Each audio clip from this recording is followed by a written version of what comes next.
We have asked you about how you see the law. We told you a story of an architect who hired workers for a project to assess whether you typically focus on reward systems more than the reward giver.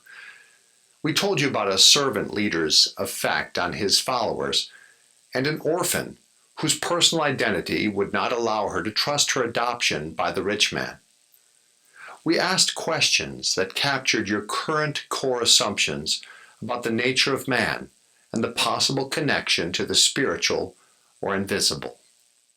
It seems you have indicated by your answers that you place a lot of confidence in the goodness of humans at their very nature. We shared with you in session 5 all the ways that people are flawed in the perceptions and judgments of what they believe and ultimately what they do. Remember? Either you have not considered how you and others are flawed, or you somehow have settled in your core beliefs that people are naturally good and will do the right thing regardless of their self-serving biases. It seems virtuous at times to want to believe people are basically good. Many bloggers advocate that our hope is connecting with others and the world around us. Yet, there's plenty of evidence in the study of human nature that people operate in self-centered ways. You just have to witness a room full of 2-year-old children to see their nature at work, don't you? This may be something you want to consider more as you shape your beliefs in the future. We have explored knowledge, truth, and faith, and how they affect your decision-making.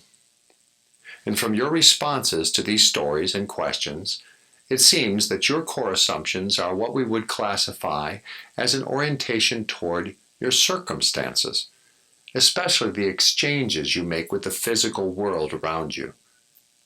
You appear to assume you can determine truth by thinking about what you and others observe.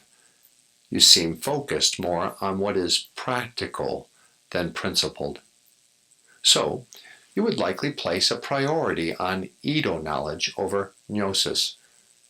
It appears that reality for you is what you observe or objects that exist in the material world.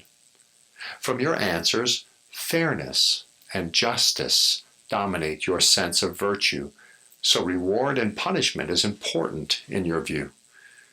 You seem to rely on what others may think or determine if you are doing okay or not. Let me say that again. You seem to rely on what others may think or determine if you are doing okay or not. If so, this means that you believe that being satisfied will come from how well your own efforts can meet your needs. Keeping things in balance matters to you. When you give, there may be some underlying expectation to receive. And when others do something for you, you likely feel obligated to them. You may not like feeling obligated, which means you may have trouble receiving. This may cause you to push others away. Many people battle the tension of wanting others in their life, but at the same time run from obligation or commitment. Getting circumstances to tilt in your favor probably matters to you. Circumstances can depend largely on what others do, but can also include acts of nature such as illness and tragedy. An exchange worldview links your emotions to what you perceive happens around and to you.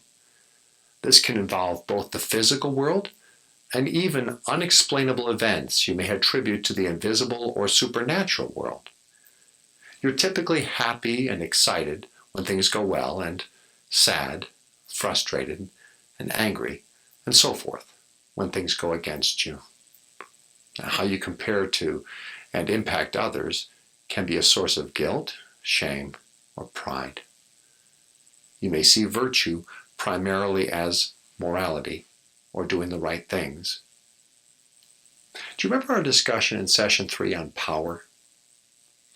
Now, while you may prefer type 2 power or forms of justice over type 1 power and greed, you seem to expect communities to operate on people's rights or what they feel they deserve. It's interesting to note that according to your answers, although your core worldview is primarily exchange based, you have insights into the bestowed worldview. While trusting something beyond yourself does not appear to be the primary way you think, you seem to have recognized that you do receive some favor that you do not earn. It appears your attention is generally drawn to how others react to what you do. Yet, you do recognize ways that grace or unmerited favor meet some of your needs. Because of this view, you may feel thankful at times without knowing specifically whom is the recipient of your gratitude. Maybe you can identify with the orphan and see how adoption could satisfy her needs, even though she did nothing to get adopted. This is an opportunity for you to reflect more on the satisfaction that comes from knowing that everything does not depend on what you do, and there are benefits that come to you regardless of what you do, like a beautiful sunshiny day. However, grace does not appear to be your dominant view. So let's continue to see how your before worldview profile influences how you think, feel, and act. Well, as we said earlier, your answers indicate an exchange-based orientation. Now, this can feed both your pride and your fear because you feel outcomes are up to you. It is important for you to note that your exchange-based core assumptions, your before worldview, influence how you think about your work, your career, and institutions such as government, family, business, and religion. It would be helpful as you study topics like these to consider that you could view them from more than one way. When you gain new insight and evidence for how the different core assumptions can help you and your community better prosper, you may begin to question your own core assumptions. For instance, throughout the ages, one controversial topic in how societies function is religion. Because culture has a huge effect on religion in a society, often communities have a fake or a counterfeit view of religion. For example, many Muslims and Jews feel their religions are misunderstood by others in society.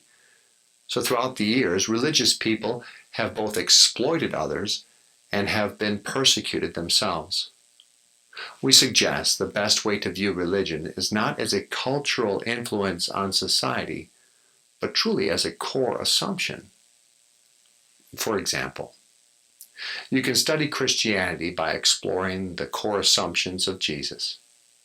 This is what is referred to as the mind of Christ. You have also indicated by your answers that you do not prefer Christianity.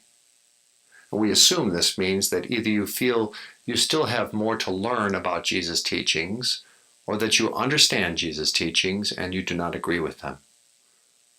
While it has not been the purpose of this course to study religion or theology, it has been our wish to help you better understand your own core assumptions, and in this context, to share with you Jesus' desire to give you every opportunity to live an abundant life. We hope that as you think back on this study, it will open new ways for you to consider how you think, feel, and act as you walk through life.